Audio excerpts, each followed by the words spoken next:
noite. O Fantástico de hoje destaca o caso da digital influencer Laís Eduarda, que repercutiu durante toda a semana. A subcelebridade, famosa por mostrar o seu cotidiano nas redes sociais, ficou ausente por alguns dias e voltou através de uma live na sua conta para explicar sobre seu sumiço, que foi causado por uma patologia chamada insuficiência mitral. Nós entramos em contato com uma fisioterapeuta especialista para explicar sobre o caso que preocupou os brasileiros durante toda a semana. Oi, seguidores! Fiquei sumidinha daqui por um tempo, mas foi devido a problemas de saúde. Agora tá tudo bem. Resolvi vir aqui fazer essa live com vocês para poder contar o que aconteceu comigo, porque pode acabar servindo de alerta para muitos de vocês. E também é sempre bom lembrar, né, da importância de fazer exames de rotina e estar sempre cuidando da saúde de vocês, né? Então, falando aí o que eu senti nesse tempo em que eu notei que tinha alguma coisa de errado comigo. Eu posso dizer que recentemente eu comecei a sentir muita falta de ar, principalmente ao fazer algum esforço, o que me assustou um pouco, né, gente? Porque eu ainda não tinha percebido essa falta de ar ao fazer coisas do meu dia a dia, como por exemplo subir as escadas, que era uma coisa da minha rotina, né? E eu comecei a sentir muita falta de ar diante dessas pequenas coisas que era comum no meu dia a dia. E além disso, eu comecei a sentir essa falta de ar quando estava deitada, preparando para dormir. Então, assim, era um cansaço excessivo, acompanhado também por uma tosse, principalmente à noite. E algumas vezes eu conseguia perceber o meu coração batendo acelerado. Então eu achei tudo isso muito estranho e como eu estava planejando voltar a praticar exercícios físicos, como eu já tinha comentado aqui com vocês, eu decidi procurar um médico antes, ver, né, fazer exames de rotina para ver se estava tudo bem comigo, para poder voltar às atividades físicas com segurança. E foi isso que eu fiz.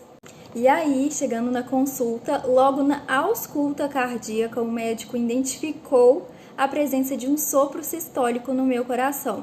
E aí ele me pediu uma série de exames, eu fiz eletrocardiograma, o ecocardiograma, que foi o exame essencial para classificar o nível da minha doença. Além disso, ele me pediu também o raio-x do tórax e uma tomografia. E falando aí ainda dessa consulta, o médico ele me fez várias perguntas e eu contei para ele um dado importante que estava diretamente relacionado com o meu diagnóstico. Ainda na infância, eu tive uma infecção de garganta não curada que acabou ocasionando a febre reumática.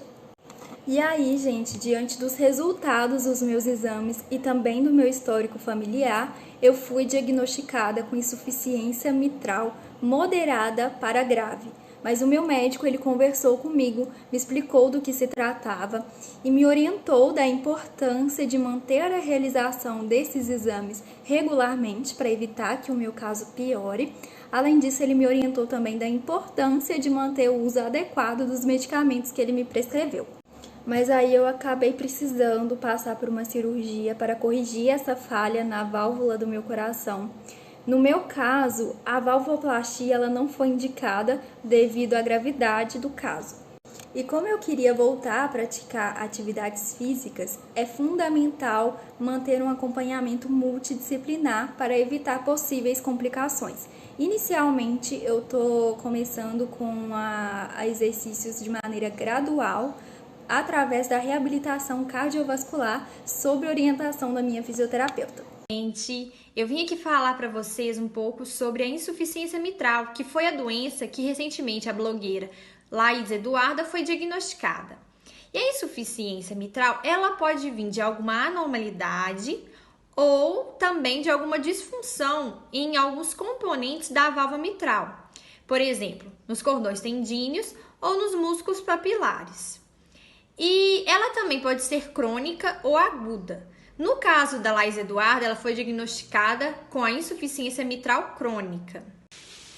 E esses déficits de funcionamento na válvula mitral faz com que o sangue, ao invés de ir para o corpo, ele volte para o pulmão.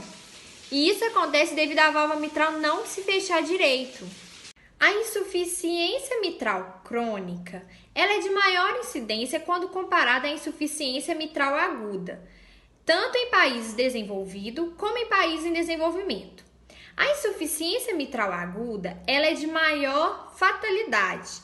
Assim que o paciente recebe o diagnóstico, ele precisa ser operado imediatamente, porque senão o paciente entra em choque e acaba indo a óbito.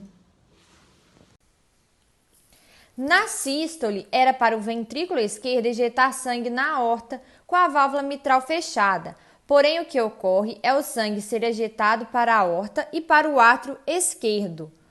Com isso, o paciente provoca aumento no átrio esquerdo e no ventrículo esquerdo, provocando então uma sobrecarga de volume. O paciente pode desenvolver fibrilação atrial.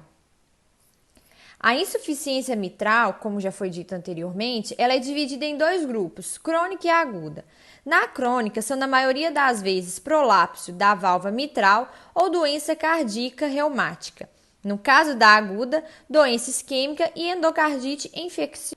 A insuficiência mitral crônica secundária deve-se a alterações na geometria ventricular, resultando em má captação das cúpides valvares e aparecimento de refluxo valvar. Agora eu vou exemplificar aqui o que seria um batimento normal, para a gente comparar com o da Laís.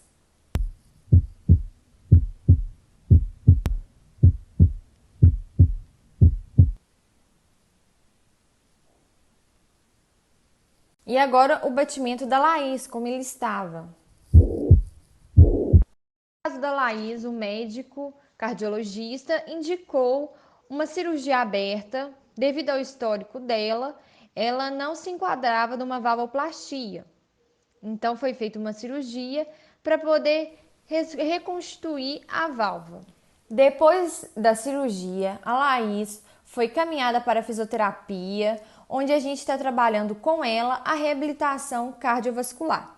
O treino físico para o paciente não deve ter uma demanda energética maior do que ele suporta. Por isso é importante sempre o acompanhamento do fisioterapeuta.